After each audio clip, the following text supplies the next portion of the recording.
दिल्ली के सीएम अरविंद केजरीवाल की गिरफ्तारी की तस्वीर अब काफ़ी हद तक साफ हो चुकी है। तात्कालिक परिस्थितियां तो ऐसे ही इशारे कर रही है।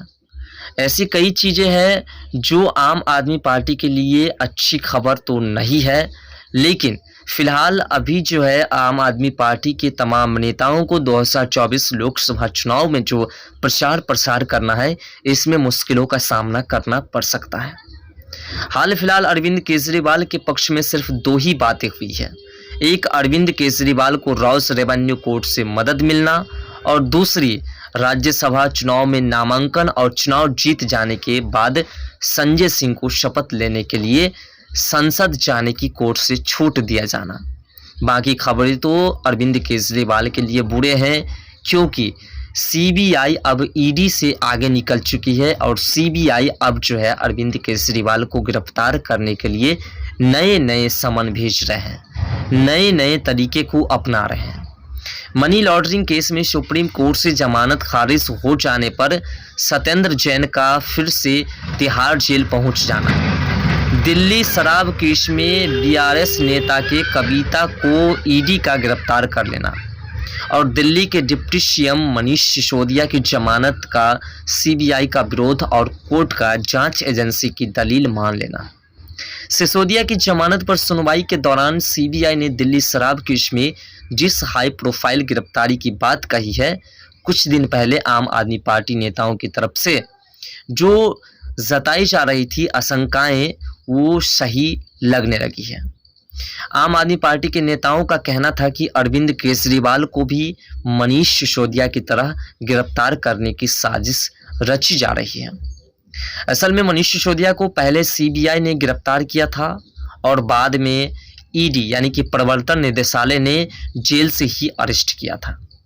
अब जबकि ईडी ने शराब नीति केस के साथ साथ दिल्ली जल बोर्ड के मामले में भी अरविंद केजरीवाल को समन भेजा है।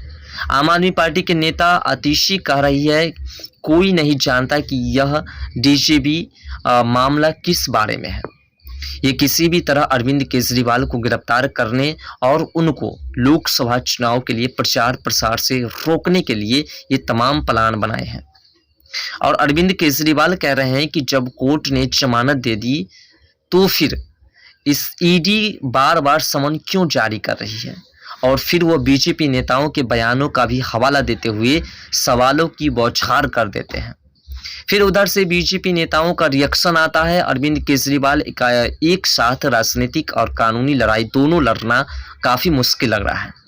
सवाल है कि ये लड़ाई किस दिशा में बढ़ रही है, और क्या दिल्ली के मुख्यमंत्री की गिरफ्तारी टाली जा सकती है या 100% उसे गिरफ्तार किया जा सकता है। मनीष सिसोदिया की नियमित जमानत की अर्जी के साथ उनके वकील ने सीबीआई पर आरोप लगाते हुए कहा था कि जांच में जानबूझकर देर की जा रही है, और अपनी बात को सही साबित करने के लिए कई तर्क भी दिए थे। सीबीआई का कहना है कि देरी की गई कोई खास वजह नहीं है, बल्कि उचित प्रक्रिया अपनाई जा रही है, इसलिए समय लग रहा है।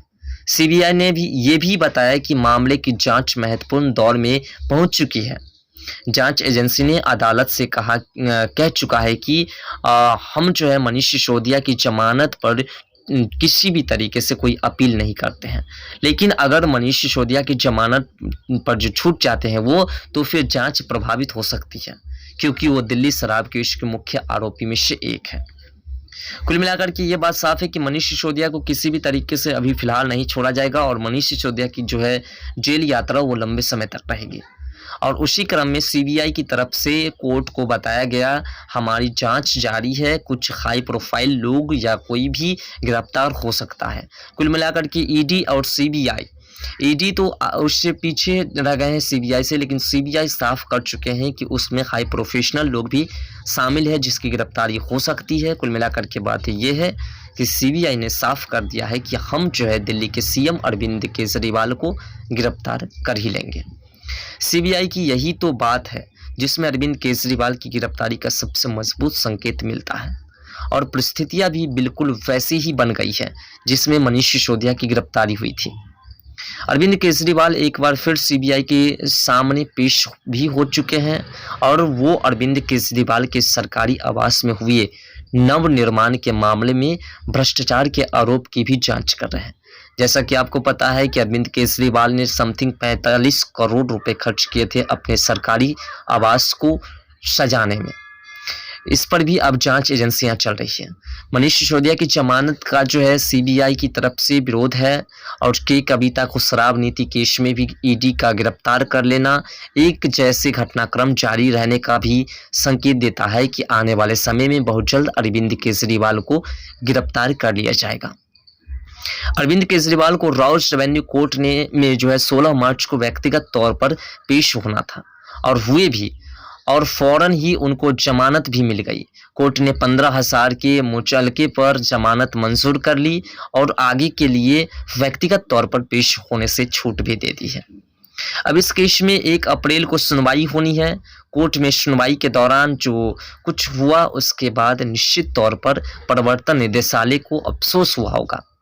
अब अगर अरविंद केजरीवाल कह रहे हैं कि जब ईडी के अफसर खुद कोर्ट गए और कोर्ट ने जमानत भी दे दी तो दिक्कत क्या है? अब पेशी के लिए समन भेजने का मतलब क्या है?